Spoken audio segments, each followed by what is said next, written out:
Bom dia, bom dia. Júlia já tá por aí? Deixa eu te convidar para nossa conversa.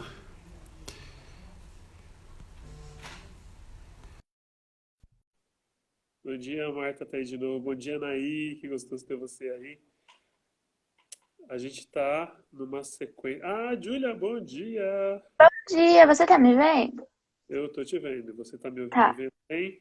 estou. Dessa vez tá me vendo bem, porque semana passada a gente teve um monte de problema de visão. Marta, você tá me vendo bem? Anaí, a imagem tá boa dessa vez? Por favor, dá um retorno aqui pra gente. É, está me ouvindo bem também? Estou. É? Sim. Que bom. Você tá bem? Eu tô, e você? Eu também. Prazer te ver. É, Prazer continuar nossa conversa. Eu fiquei a semana inteira falando assim, yes, foi legal, entendeu? Vamos ter mais coisa vindo. Que legal, né? Legal, tá dando uma, uma animada nesse tempo de quarentena pra gente, né? Tá legal. sim. Como é que tá a escola aí? Tá complicado? Muita Ai, aula? tá. É que a gente tá fazendo tudo pelo computador. Só Ah, que tem muito professor que ainda, tipo, não se adaptou. Então tá um pouco complicado as atividades e tal. entendi. Quando você é aluna, a culpa é sempre do professor, né? Tá bom, então. É, É, então vamos lá, vamos falar do Gregório de Matos. Pronta? vamos. Pronta? Pronto. Bom, o poema de hoje que a gente selecionou se chama A Despedida do Mau Governo que Fez Este Governador. Então, minha pergunta, dona Júlia, é: por que você escolheu esse poema para essa semana? Bom, eu tava folheando o livro para poder escolher o poema e esse me chamou muita atenção, porque conta uma história, só que a história, tipo, é de muito tempo atrás, mas ela se encaixa na história atual também, Aham. dos momentos mais atuais. Então acabou me chamando a atenção por causa disso. Legal, né? Uma coisa que tem tudo a ver com o que está rolando agora, parece. Tá bom, vamos começar a conversa. Eu vou te pedir, como eu fiz semana passada, se você pode ler o poema pra gente. Tá bom? Leio. Depois é do seu jeito. Aí depois a gente vai começar a tentar analisar e discutir. A despedida do mau governo que fez este governador. Senhor Antão de Souza de Menezes, quem sobe a alto lugar que não merece, homem sobe asno vai, burro parece, que o subir é desgraça muitas vezes. A fortunilha autora de entremeses transpõe em burro o herói que indigno cresce. Desanda a roda e logo o homem desce, que é discreta a fortuna em seus reveses. Homem sei eu que foi Vossa Senhoria, quando pisava da fortuna a roda. Burro foi ao subir tão alto clima, pois vá descendo do alto onde jazia. Verá quanto melhor se acomoda ser homem embaixo do que burro em cima. Legal, muito bom. Eu acho que, como sempre, a gente vai. Não, como sempre, não. Diferentemente da semana passada, eu queria começar com uma análise um pouquinho mais técnica da métrica do poema. Tudo bem? Podemos falar sobre isso? De novo, Podemos?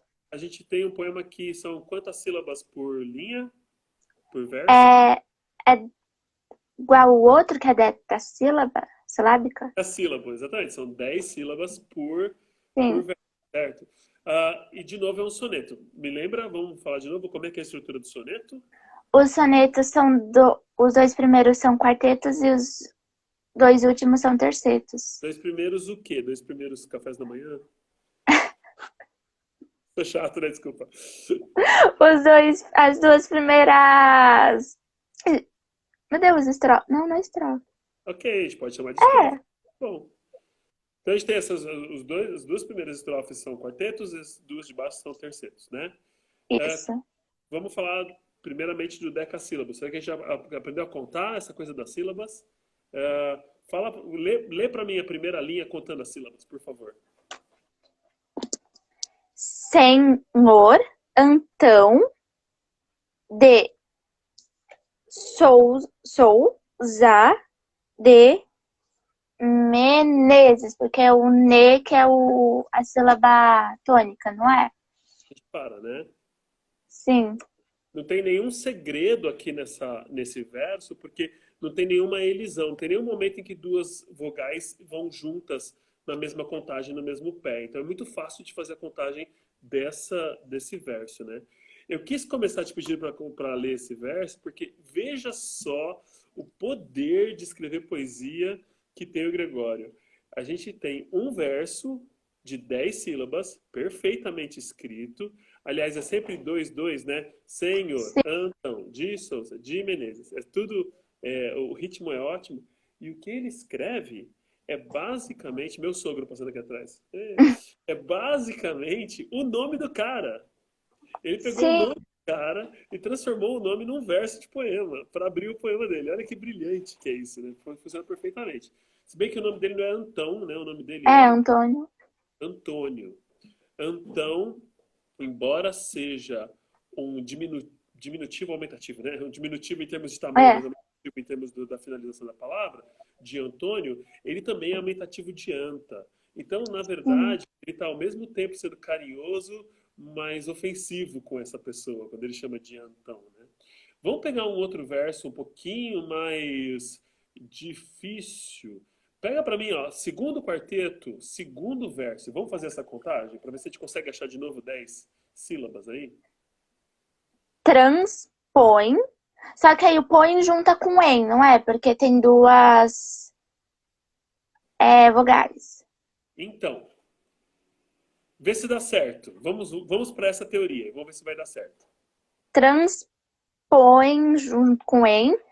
Burro. Não, e também junta com o, porque é burro e o o. Ok. Vamos ver se vai dar certo. Herói, que in, não vai dar certo. Não vai dar certo. Não vai dar certo. Deixa eu colocar por quê. A elisão entre transpõe e em não funciona. Se você junta tudo, transpõe em, a gente não fala assim, né? Na verdade, se falasse assim, daria duas sílabas. Então, aqui eu não posso elidir, porque sonoramente não vai funcionar bem em português. Transpõe em bu. E se você perceber, ainda eu tô aquela coisa de dois em dois para ter o peso da sílaba tônica, também ficaria deslocado se eu fizesse transpõe, burro, né? Já dá um pouco errado. Então, transpõe em bu, herói, quindi, gnu, cre. 10, né? Então tem a elisão entre burro e o, e tem a elisão entre que e in. Tenta fazer de novo pra gente rapidinho essa contagem pra gente ir pra frente. Transpõe em burro o herói. Tá caindo. Que indigno cre. Porque o cre que é Isso. a sílaba Só tônica. que burro conta como uma coisa só, ro-o é uma coisa só, é uma elisão, e o outro é o que-in, que também é uma elisão. Que indigno cresce. Certo? Tem dois lugares aqui em que ele faz contrações para poder caber na métrica, que é uma coisa que no outro poema que a gente falou semana passada não tinha.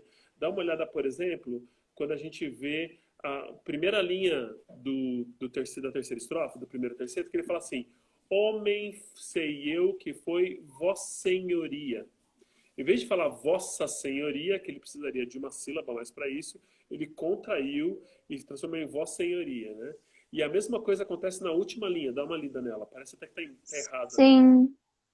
Porque ao invés de colocar homem, colocou homem. Homem, não sei E falar. ele, homem, e esse homem, quando junta com em, que vem logo depois, vira homem. Ser Sim. homem embaixo do que burro em cima. Então, para caber na métrica, ele fez essas contrações. A gente chama isso de Não sei. licença poética. Então, é errado eu falar homem no português mais correto, no português mais castiço, é errado. Mas eu tenho uma licença poética aqui para poder caber na métrica. O poeta tem essa licença. Então é daí que vem o termo licença poética, que a gente acaba usando em outras coisas de uma maneira mais figurativa, beleza? Uhum. Vamos isso? E vamos só falar das rimas antes da gente ir embora? As rimas são um pouquinho diferentes da semana passada. Sim.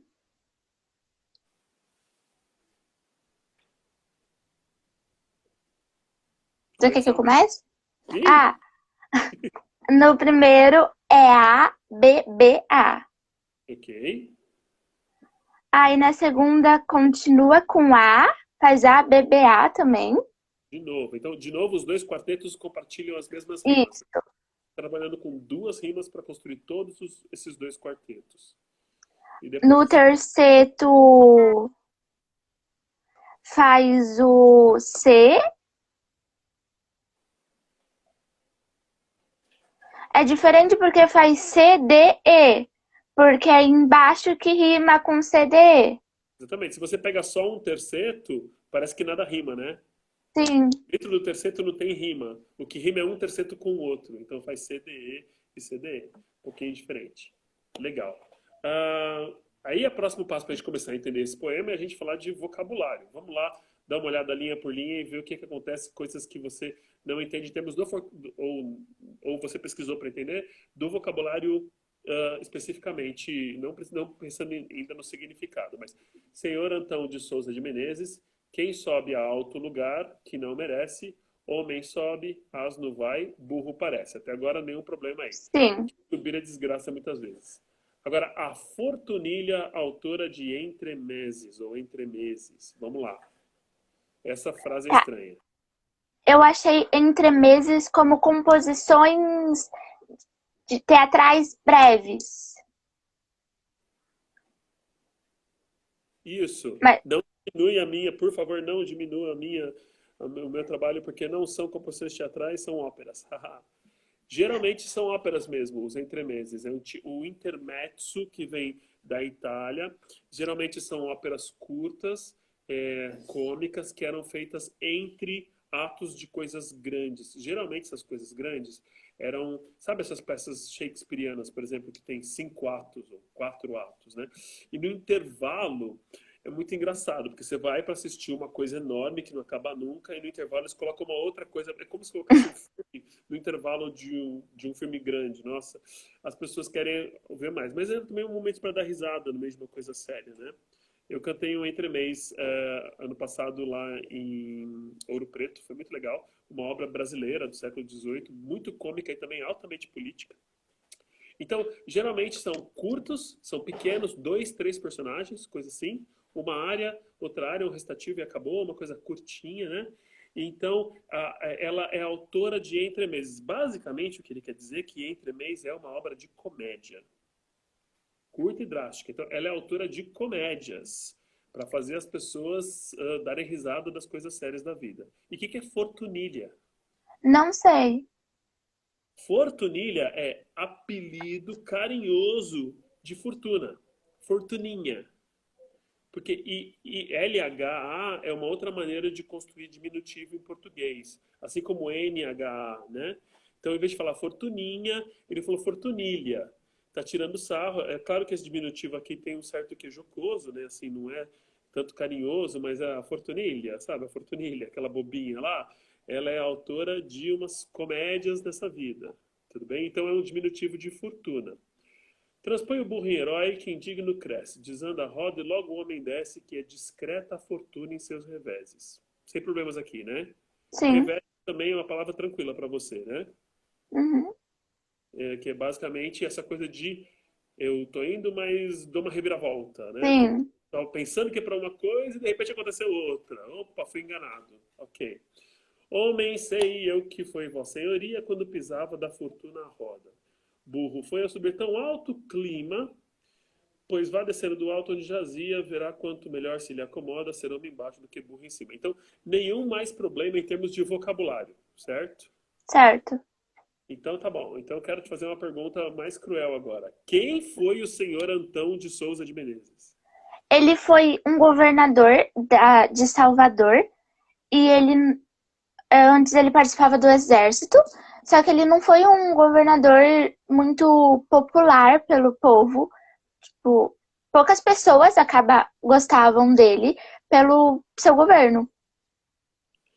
Legal, começamos bem. O nome dele, na verdade, era Antônio. Antônio. Antônio de Souza Menezes.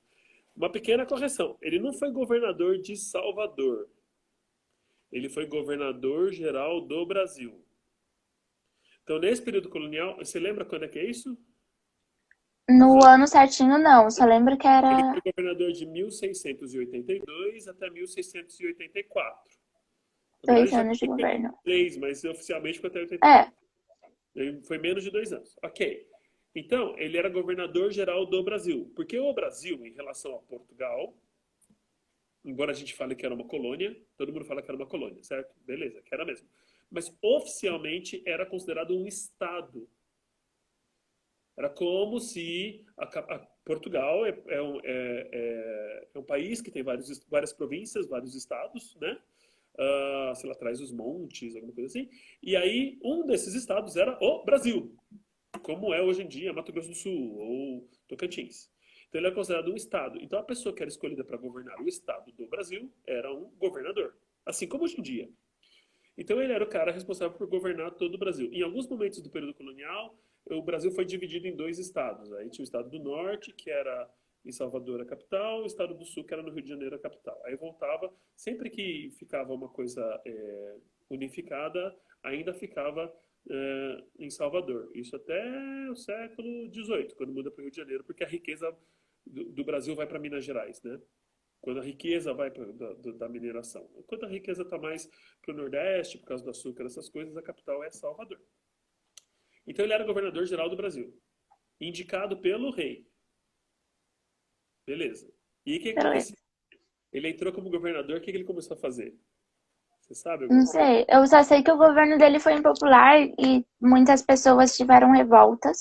Aí eu sei de uma revolta que foi porque o meio que um grupo de Salvador, eles andavam de uma maneira e aí o governador meio que proibiu e aí o povo ficou revoltado.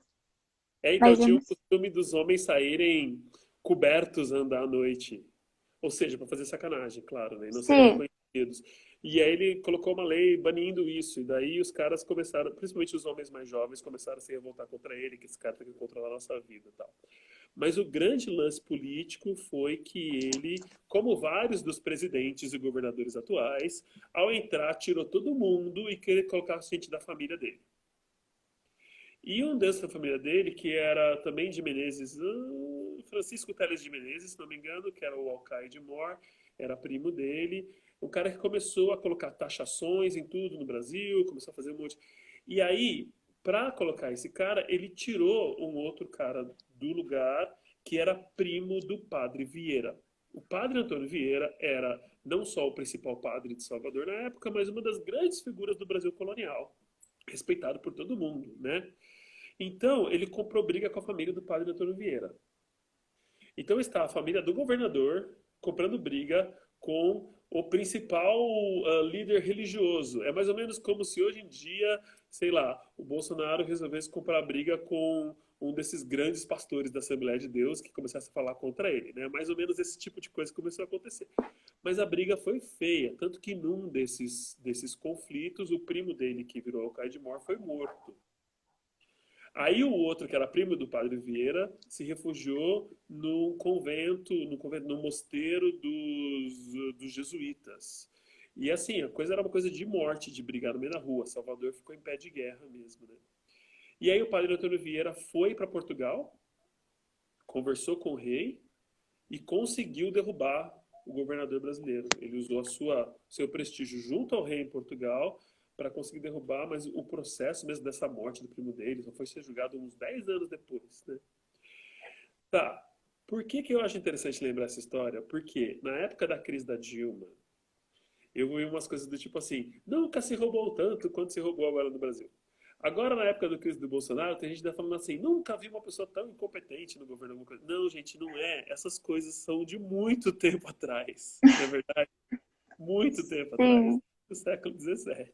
A cara tá falando aqui, Estado versus Igreja. A gente tem muito essa ideia de que no período colonial o Estado e a Igreja andam juntos, né? Não é sempre verdade. Às vezes o poder político está batendo de frente com o poder religioso, né? Mas o poder religioso é muito importante, claro. sim. Ok. Mais alguma coisa histórica para a gente falar antes da gente partir para outras discussões? Considera a roda da fortuna histórica? Não, quero entrar isso no outro assunto. Tá. Vamos para você. Então Então não, acho que não. Vou falar para ele. Gente que está aqui assistindo, eu queria contar para vocês de novo, semana passada eu já comentei, que essa minha sobrinha que está com 15 anos e vai fazer 16 anos segunda-feira, é isso mesmo? Isso, Ah, vai fazer 16 anos segunda-feira? Essa minha sobrinha é super entendida de mitologia. Mitologia greco-romana, certo? E certo. esse poema nos dá, tcharam, um prato cheio de mitologia para a gente conversar, não é verdade?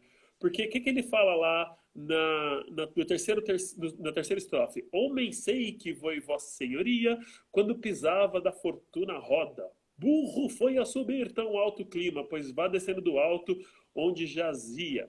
E depois falou lá em cima também que a Fortunilha é autora de Entremeses. Então, por favor, dona Júlia, a entendida de mitologia, quem é Fortuna? Quem foi Fortuna?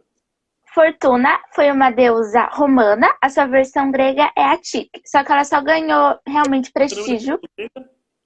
Oi? Como é que é o nome da versão grega? Tique. Tiki, tic-tac? É, tipo de tic-tac. Só que Ok. ela só ganhou prestígio na Roma Antiga. E eles faziam um festival, que era conhecido como o Festival da Boa Sorte, porque se esse festival não ocorresse tudo certo, eles teriam um azar durante o resto do ano, pois a Fortuna era a deusa do destino, da sorte, do azar, e ela era muitas vezes representada como cega, porque ela não escolhia quem teria azar ou não, porque ela tinha uma roda e essa roda ela girava e parava aleatoriamente, tipo, nem a deusa saberia onde ela ia parar, decidindo se tal pessoa teria sorte ou azar naquele momento. Então, a Fortuna era uma deusa romana que tinha como seu principal instrumento uma roda, Sim, e a roda indicava se a pessoa ia ter sorte ou azar, num certo momento, isso. né? Que para mim é a cara desse joguinho que tem na televisão até hoje nos Estados Unidos, inclusive, chama Roda da Fortuna, que tinha também no Silvio Santos, que é assim, a pessoa fala assim, pode rodar, aí roda e cai em 500 mil reais, ou cai em R$ 1.000, e você fica mais... Até hoje tem isso, né? Sim, Outro jogo é roleta, já viu também? já. Tem toda a cara, parece que essas coisas que a gente tem foram, que vêm lá da época mitológica. Só que tem uma coisa diferente no poema aqui, quando ele fala que ele não ele fala que tem uma coisa meio dinâmica, né? Porque ele fala que você pode ir descendo ou subindo na roda da fortuna, um pouco diferente dessa ideia que você trouxe. Sim, porque na Idade Média a Fortuna, ela teve várias obras relacionadas à Fortuna e tinha uma roda na qual eram representadas quatro pessoas e uma Hã? ficava em cima, a outra ficava embaixo e duas do lado. E aí falavam que a pessoa que ficava em cima era a pessoa com poder, a pessoa que ficava embaixo era a pessoa, tipo, com menos poder, e aí a roda representava como a pessoa girando a roda porque podia girar e a pessoa que estava em cima ficava embaixo, e é. Uau! Não sabia dessas quatro pessoinhas da Idade Média. Eu tava olhando aqui a Carmina Burana, conhece? Sim, É super famosa, né? O fortuna, velut luna, sempre crescis, aut decrescis, vita detestabilis. Esse primeiro movimento da Carmina Burana se chama exatamente Fortuna Imperatriz do Mundo. Fortuna Imperatrix Mundi. Aí ele é uma obra grande, que tem vários poemas. Esses poemas da Carmina Burana, que foi, na verdade, composta a música que a gente conhece que ficou bem famosa no cinema, etc. Foi composta no século XX, mas os poemas são do século XIII, de uns poetas chamados goliardos, que eram meio que uns monges proscritos. Eu diria que eles eram o Gregório de Matos da época, ali na França, que eles iam de cidade em cidade falando coisas jocosas, ou coisas proibidas, ou coisas políticas, esse tipo de coisa, né? Então, esse primeiro número do Carmina Burana é só assim, uma ode à fortuna, dizendo que a vida é detestável, que o destino é monstruoso e que a roda é maldosa, etc. Tal. Mas eu queria falar para você do segundo poema, é bem menos conhecido, mas quem conhece mesmo a obra, é muito bonito, que a orquestra faz pum, fortune plango, funera stilantibus ocellis, pum, quod sua amici munera. É bem forte assim a música. Eu vou ler para você a segunda e a terceira estrofes desse poema do século XIII. No trono da fortuna eu me sentava no alto, coroado por multicores, flores da prosperidade. Mas por mais próspero que eu tenha sido, feliz e abençoado, do pináculo agora despenquei, privado da glória. A roda da fortuna girou, dessuaviltado. Um outro foi guindado ao alto, desmesuradamente exaltado. O rei senta-se no vértice. Precavenha-se contra a ruína, porque no eixo se lê Rainha Écuba, que não sei, você vai poder me já saber quem que é Écuba?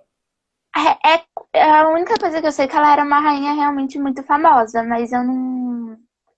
Tipo, ela era um símbolo da realeza e todos os reis queriam ter a. Eu não sei te explicar, mas é isso. Ela era importante. Uau, tá bom. Bom, para vocês que estão acompanhando aí, a gente não tinha conversado sobre essa Écuba que antes apareceu agora e foi de bate-pronto. Obrigado, Júlia. Você sabe muito mais do que eu nesse assunto. Eu acho legal isso. Ok, maravilha. Então, a fortuna aparece no poema para dar essa ideia de. Meu poema, tá aqui. Para dar essa ideia de que as coisas mudam, né? A Anaí, minha amiga, tá falando, uau, o poder feminino. Então, as coisas são mutáveis nessa vida. As pessoas que sobem e têm poder, as pessoas ficam lá por um tempo e depois os podres começam a aparecer e essas pessoas caem, né? Independentemente do lado que você tem da sua ideologia, o grande fato é que nós, seres humanos, somos todos falhos. Nenhum de nós, quando sobe, vira anjinho, batendo suas asas lá em cima, muito pelo contrário. A gente aproveita esse momento para a gente colocar em prática as coisas que a gente acredita e colocar em prática as nossas pequenas vilanias, nossos pequenos erros. Né? Mas o que é legal do Gregório de Matos é que ele inverte a ideia da fortuna. Ao chamar a atenção do seu Antão de Souza de Menezes, ele fala que às vezes estar lá em cima não é legal. O que você entende disso do Sim. poema? Porque assim, quando se trata tá lá em cima, quer dizer que ele tem. Ele, vamos falar assim, é famoso no sentido do que ele representa alguma coisa pra ele estar lá em cima. E às vezes estar lá em cima não é legal, porque pode ser justamente o fato que ele representa. Ok. Aí ele fala, no final da primeira estrofe, ele fala assim: o subir é desgraça muitas vezes. Por quê? Transpõe em burro o herói, que indigno cresce. O que é esse que indigno cresce? Indigno meio que sem dignidade, então, tipo, ele cresce realmente sem a dignidade que ele teria se ele ficasse lá embaixo. Ah, posso jogar uma outra ideia nesse indigno? Você acha, Pode? pode achar algum sinônimo para ser indigno? Não. Por exemplo, quando eu falo assim, digno de honra, ou você é digno dessa homenagem. Você merece ter aquilo. Yes, muito bom. Então, se você é indigno, pensando assim, é que você Não merece. não merece. Então, transpõe em burro o herói. Vamos só inverter a ordem dessa frase. Né? O herói vira burro quando ele sobe na roda da fortuna sem merecer. Entendeu essa ideia? Sim, Transpõe em burro o herói que indigno cresce. Ou seja, ele está dizendo que o senhor Antão de Souza de Menezes é burro. E que ele não merecia estar onde ele tá. não merecia ser governador. Ele não tem os predicados para ser governador. Ele não é bom o suficiente. Chegou lá em cima, ele não foi inteligente, ele não foi capacitado, ele chegou lá e não deu conta do recado. Então ele está falando isso. A Fortunilha, autora de Entremeses, transpõe em burro o herói que indigno cresce, que chega lá de maneira não merecida. Né? Certo? Depois ele vai continuar com essa ideia. Lá no terceiro ele fala: Homem sei que foi Vossa Senhoria quando o pisava da fortuna a roda. É a mesma ideia, eu só queria saber se você entende esse português. Dá para você traduzir para mim essas duas linhas? Vossa Senhoria seria tipo que era um. Ai, eu esqueci o nome. quando você utiliza pra falar da outra pessoa, eu esqueci o nome. Sabe que nem tem majestade e tal? Ok? É que tem um nome, mas eu esqueci. Mas então, tipo, Vossa Senhoria seria algo, tipo, Um tratamento ai, isso, um tratamento de que. Oi? Tá, pode continuar. Tá, um tratamento. E aí pisava na roda da fortuna pra poder sumir, só que ele Presta não atenção. foi. Eu queria saber se você está ligada nesse uso do o, desse pequeno pronome que aparece aí. Homem sei eu que foi Vossa Senhoria. Então é só inverter o português e falar assim: eu sei que Vossa Senhoria foi homem. Quando o pisava da fortuna a roda. É estranha essa frase, ela tem um sentido estranho de Sim. português. Queria ver se você entende essa imagem. Não, mas eu sei que tem um outro sentido, mas eu não entendo. Tá, vou tentar traduzir para você então. Quando o pisava, é quando ela pisava você. Entendeu? Quando Sim, o pisava, o quê? A roda da fortuna. Então a ideia de que a roda da fortuna está pisando é que ela está sobre você, te esmagando. Então eu sei que você tinha valor, homem nesse sentido que ele quer dizer, é uma pessoa que tem um valor, uma pujança, alguma coisa parecida, né? A Marta tá lembrando aqui que é do termo Vossa Senhoria que veio que a gente usa hoje em dia, senhor, né? Senhor, Vossa Senhoria, um tratamento formal e respeitoso. Mas quando a fortuna estava em cima desse senhor e estava esmagando ele, ele mostrou que ele tinha valor. Quando é que ele mostrou que tinha valor, o Antão de Souza de Menezes? Você lembra? Na vida dele? quando ele tava no exército, não era? Ele estava no exército. O que aconteceu no exército? Ele perdeu um braço em uma Perdeu. batalha.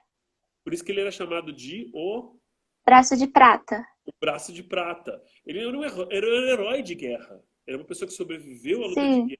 Então, quando ele estava lá, no meio da luta, assim, lama na boca, sem dinheiro para nada, vivendo os dias de luta diante da morte, ele mostrou que ele era um herói.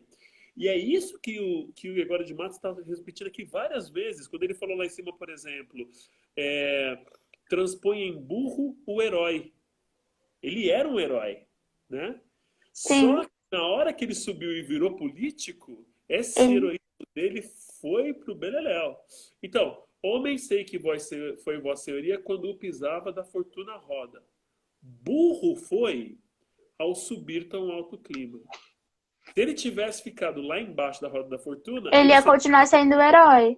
Talvez hoje em dia nós tivéssemos estátuas do Antônio de Souza de Menezes em alguma praça aqui no Brasil para falar, foi o herói de guerra, como é o Duque de Caxias, alguma coisa assim. Mas ele estragou a biografia dele, Quando ele subiu foi pra política. e virou um político corrupto. Começou a Sim. tirar pessoas que eram mais capacitadas só para colocar a família dele no lugar, começou a querer ganhar vantagens com a posição política que ele conseguiu, que foi o presente do rei, não é verdade? Sim. Uau, 340 anos atrás, né? E aí ele termina falando assim: pois vá descendo do alto onde jazia, verá quanto melhor se ele acomoda ser homem embaixo do que burro em cima. Você pode analisar isso do ponto de vista da roda da fortuna?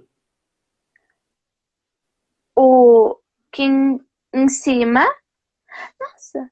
Que em cima, né? E ele fala que seria muito melhor se ele continuasse embaixo, que ele acharia que é muito melhor você ser o homem de valor que ele era embaixo do que ser o homem que ele acabou se tornando em cima, na hora Ele, da rodada. lá em cima ele é um Aqui tá burro. burro. Fala uma coisa: quantas vezes a palavra burro aparece no poema? Nossa. Uma, duas, três, quatro. Quatro. 4 vezes. E cada vez em uma estrofe, tá vendo?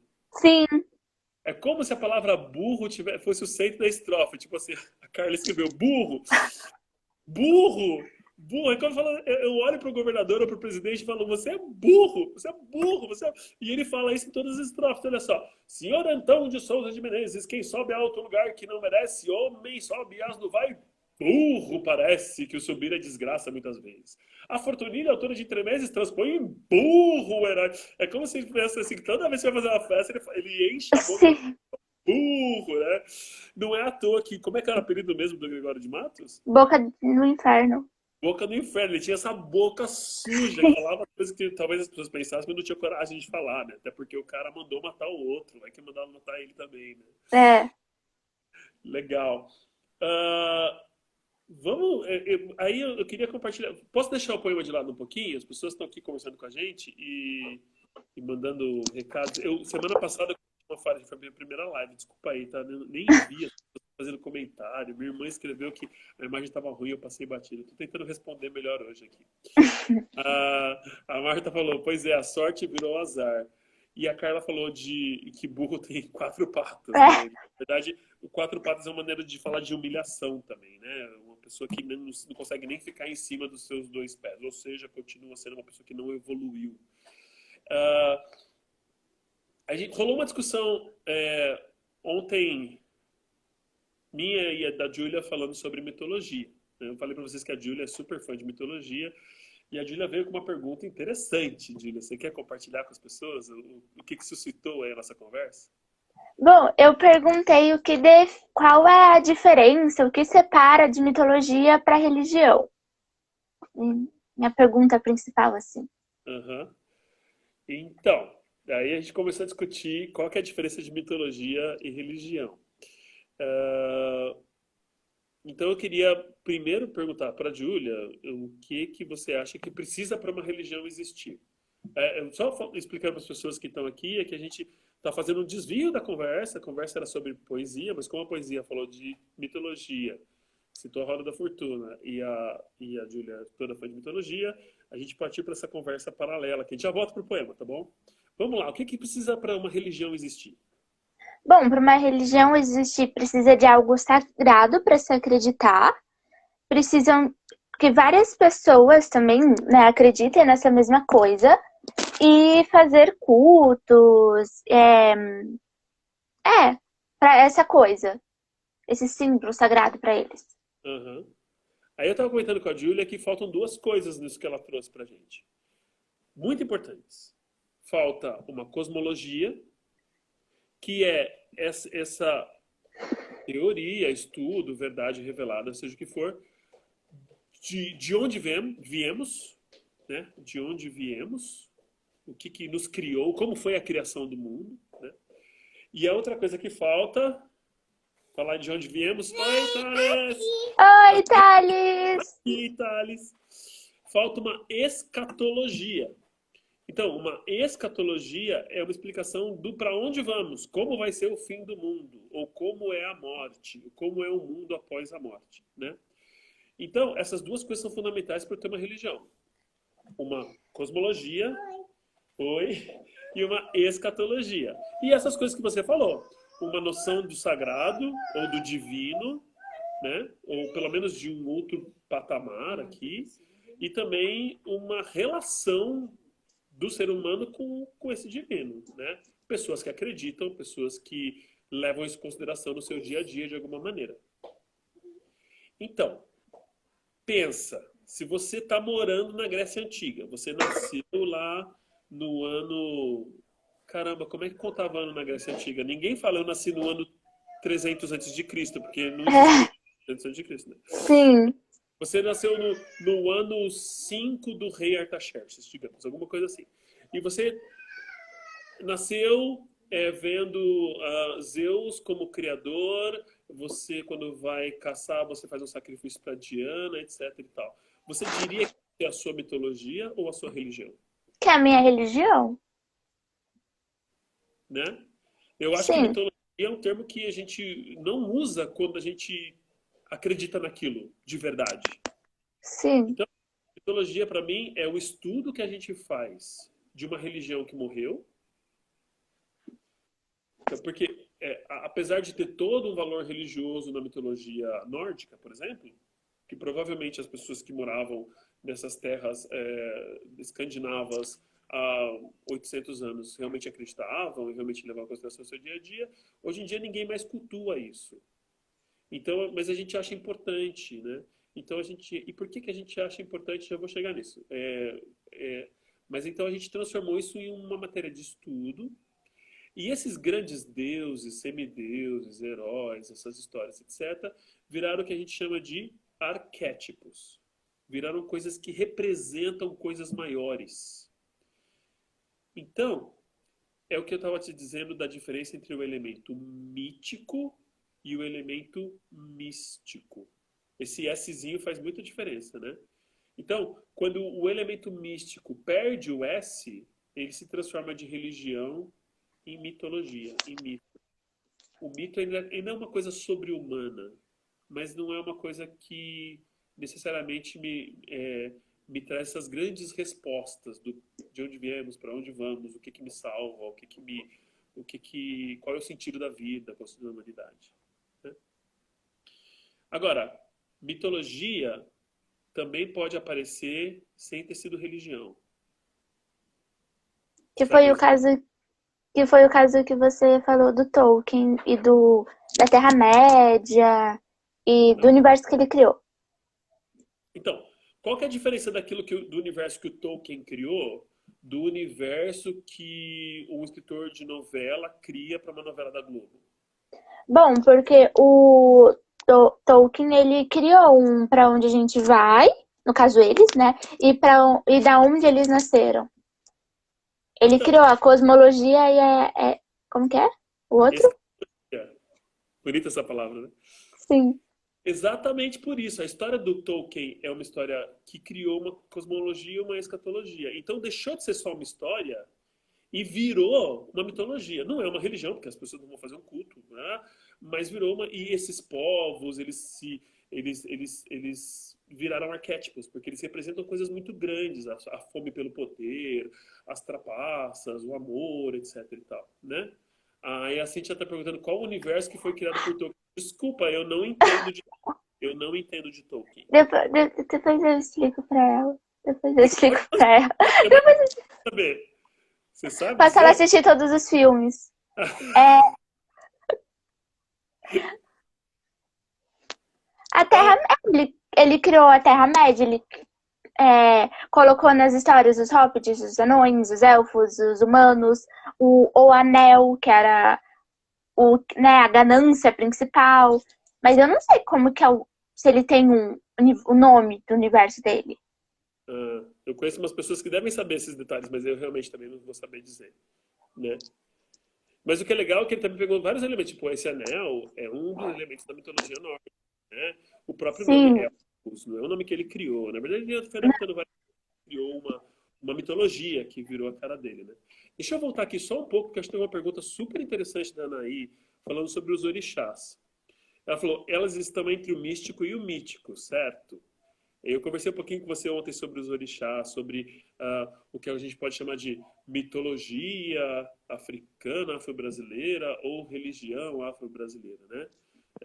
Quer falar alguma coisa ou quer deixar essa comigo? deixa com você. Pode Tá. falar.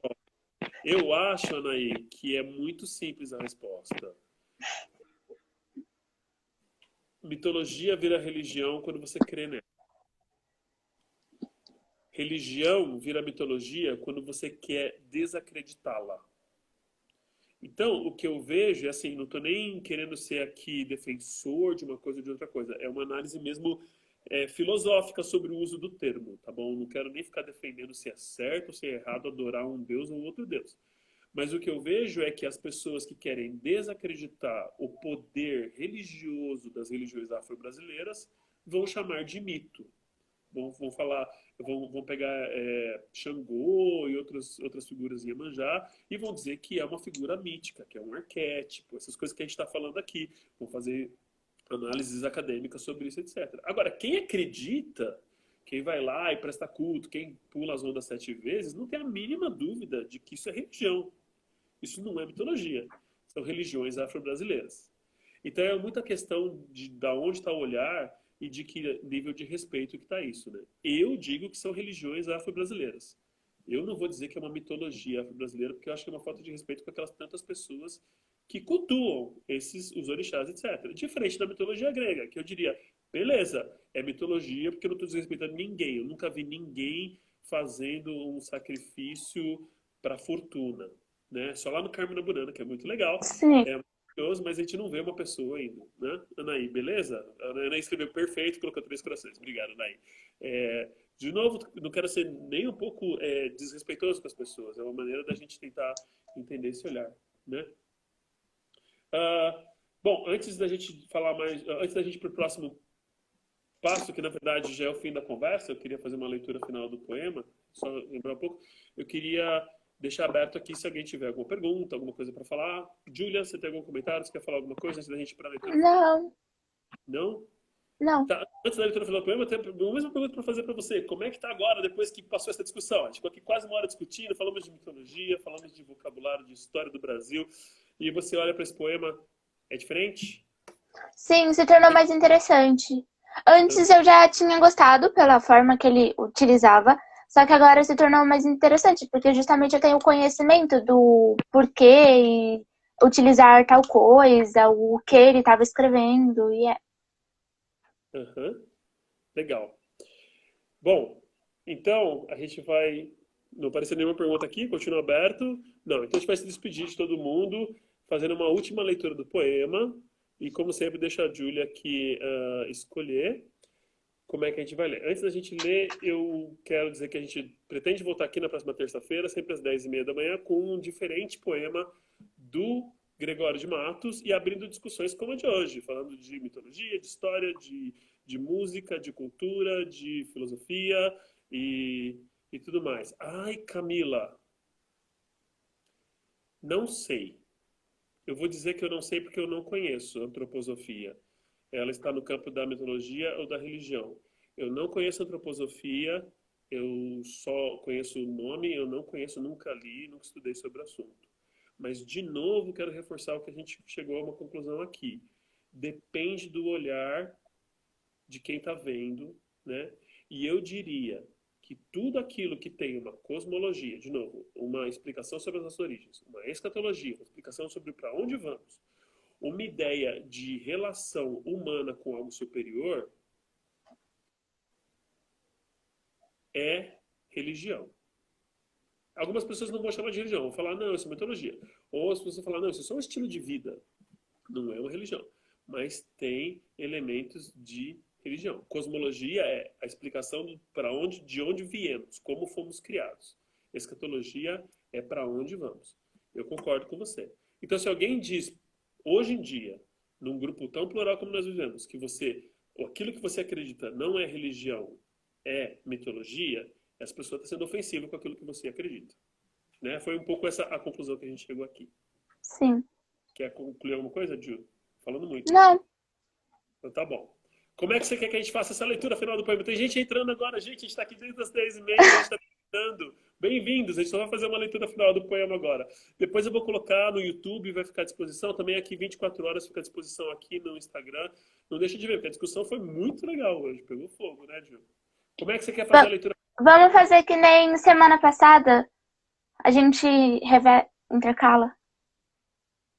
Então tá bom. A gente intercala. Quem começa? Pode começar. Tá legal. Você tá vendo o que a Anaí escreveu aí?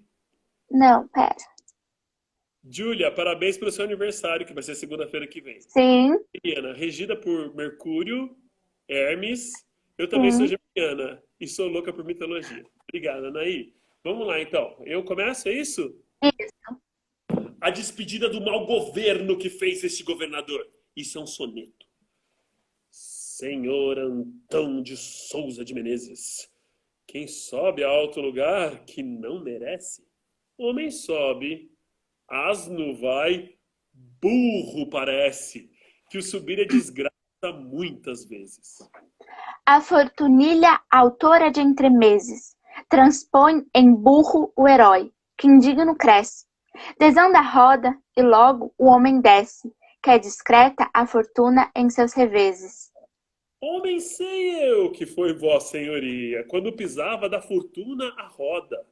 Burro foi ao subir tão alto clima. Pois vá descendo do alto onde jazia, verá quanto melhor se lhe acomoda, Ser homem baixo do que burro em cima. Ah, muito bom. Júlio, um beijão para você. Valeu. Gente, abraços para vocês. Até a próxima. Tchau. Tchau.